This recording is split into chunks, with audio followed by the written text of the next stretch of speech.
लख निरंजन, तुम्ही हा व्हिडिओ निवडला त्यासाठी धन्यवाद. ओम गंगणपतये नमः. श्री नवनाथ महाराज की जय. गुड रीडिंग चॅनल सहर्ष सादर करीत आहे श्री मालुकवी विरचित मराठी ग्रंथ श्री नवनाथ भक्तिसार या पोथीचा रसपूर्ण गद्य कथानुवाद अनुभवूया. श्री नवनाथ भक्तिसार. आता मागील 2 भागात आपण नियम, पारायणाच्या पद्धती, पूजा कशी करायची, देवांचं आवाहन कसं करायचं आणि समाप्ती कशी करायची आणि महाप्रसाद आदी कसं करायचं हे सर्व जाणून घेतलं. आता या 3ऱ्या भागात आपण पाहूया की नवनाथ भक्तिसार या ग्रंथाच्या 40 अध्यायांपैकी प्रत्येक अध्यायाचा काय फलश्रुती आहे, काय महात्म्य आहे, तो अध्याय वाचल्यावर किंवा ऐकल्यावर काय फायदा मिळतो, फळ मिळतं याबद्दल. नवनाथ भक्तिसार ग्रंथ फलश्रुती. अध्याय 1 जर तुम्ही वाचला, ऐकला तर संबंधबाधा नाहीशी होते, भूतबाधा इत्यादी. अध्याय 2 याचं फळ असं की धनप्राप्ती आणि विजय यांचा लाभ होतो. 3ऱ्या अध्यायामुळे शत्रूचा नाश, वशीकरण विद्या प्राप्ती होते आणि घरात मारुतीचं वास्तव्य होतं.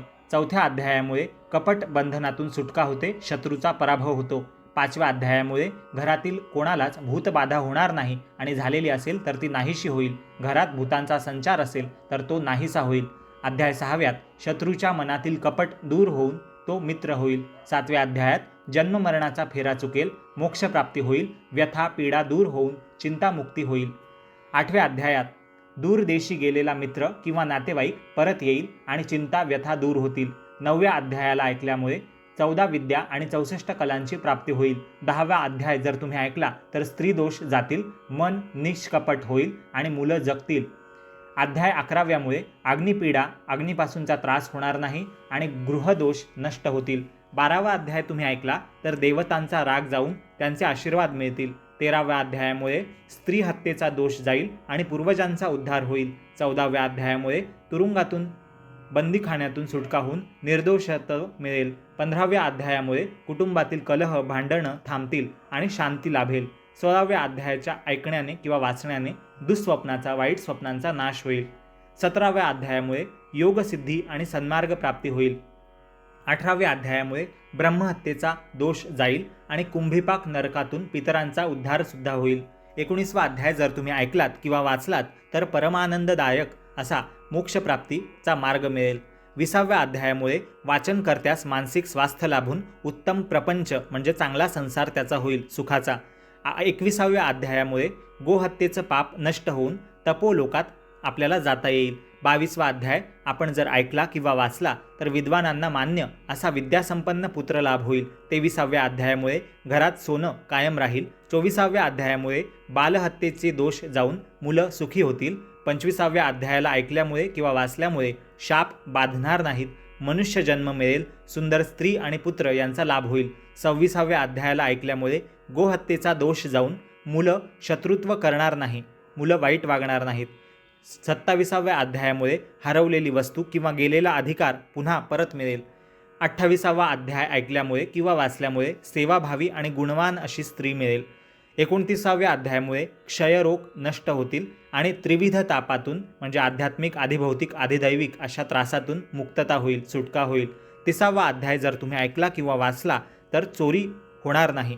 31व्या अध्यायामुळे शाबरी मंत्राचे कपटी प्रयोग वाचणाऱ्यावर होणार नाहीत आणि 32व्या अध्यायामुळे गंडांतर जाऊन, संकट जाऊन आयुष्य वृद्धी होईल म्हणजे आयुष्य वाढेल.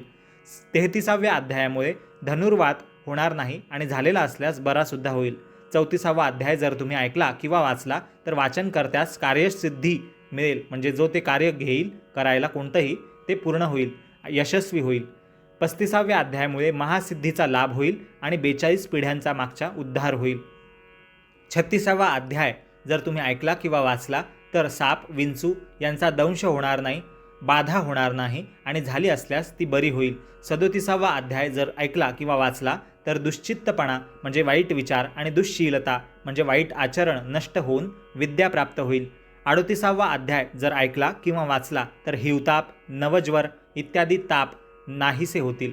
39वा अध्याय जर आपण ऐकलात किंवा वाचलात तर युद्धात विजय प्राप्त होईल. आणि शेवटचा 40वा अध्याय नवनाथ भक्तिसार या ग्रंथाचा 40वा अध्याय जर ऐकला किंवा वाचला तर परिसाप्रमाणे आणि कामधेनूप्रमाणे सर्व इच्छा पूर्ण करणारा असा हा अध्याय असल्यामुळे संपूर्ण पोथी वाचल्याचं पुण्यफळ या एका अध्यायामुळे प्राप्त होईल आणि पुत्र पौत्र म्हणजे नातवंड, धनधान्य, संपत्ती, यश, मानसन्मान, चिंताविरहित, भांडणं, त्रास यापासून मुक्त असं जीवन श्रद्धेने वाचणाऱ्या भाविकास देणारा असा हा 40वा अध्याय ठरेल. पूर्ण श्रद्धेने आणि भक्तिभावाने नवनाथांना शरण जाऊन केलेल्या पूर्ण पारायणाने या 40 अध्यायांमुळे दिव्य अनुभव नक्कीच येतात आणि इच्छित फलप्राप्ती होते. तशीच सर्व भाविक आणि साधक नवनाथ भक्त यांना ती प्राप्त हो, तुम्हालाही असे सुख आणि समाधान प्राप्त हो, अशी नवनाथ चरणी मी प्रार्थना करतो. याआधी आपण 2 भाग प्रसारित केले आहेत, 2 व्हिडिओज बनवलेले आहेत. त्यामध्ये या नवनाथ भक्तिसार ग्रंथाच्या पारायणाचे नियम काय, पोथी वाचताना पारायणाच्या दिवसांमध्ये कसे नियम पाळावेत, पूजा कशी मांडावी आणि आवाहन कसं करावं देवांचं, त्यांचं विसर्जन कसं करावं समाप्तीच्या वेळेस, महाप्रसाद कोणता करावा, पारायणातले कठीण नियम कोणते आहेत, वगैरे वगैरे हे आपण समजून घेतले. आणि हे पारायण केलं तर काय लाभ होतो हे सुद्धा आपण जसं या प्रत्येक अध्यायात या भागात पाहिलं तसं एकूण पोथीचा फायदा आपण मागील भागांमध्ये पाहिलेला आहे. ते 2 व्हिडिओ नियमांच्या बाबतीत आहेत, ते तुम्ही जरूर ऐकावे.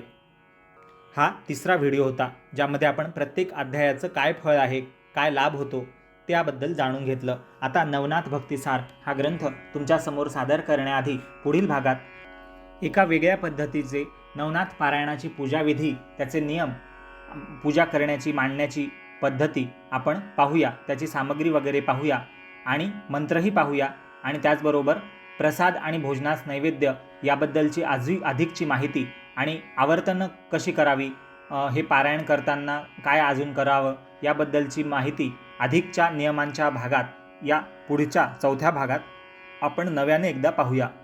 ह्या व्हिडिओच्या माध्यमाने नवनाथांना पुन्हा नव्याने आपल्या साऱ्यांच्या हृदयात नवनाथ दर्शन घडत आहे. ही नवनाथांची, दत्तात्रेयांची आपल्यावर कृपाच आहे. पुढील भाग येईपर्यंत गुड रीडिंग चॅनलवर नक्की पाहत राहा. इतर मराठी ग्रंथ, कथासार यांचे अर्थ, आरत्या आणि स्तोत्रांचा मराठी मातृभाषेत अर्थ सांगणारे अनेक व्हिडिओज आणि प्लेलिस्ट आपल्या गुड रीडिंग चॅनलवर जे सध्या उपलब्ध आहेत. साध्या सरळ भाषेत यांना समजून घ्या आणि याबरोबरच आपलं सनातन धर्म विचार जाणून घ्या, फक्त गुड रीडिंग चॅनलवर.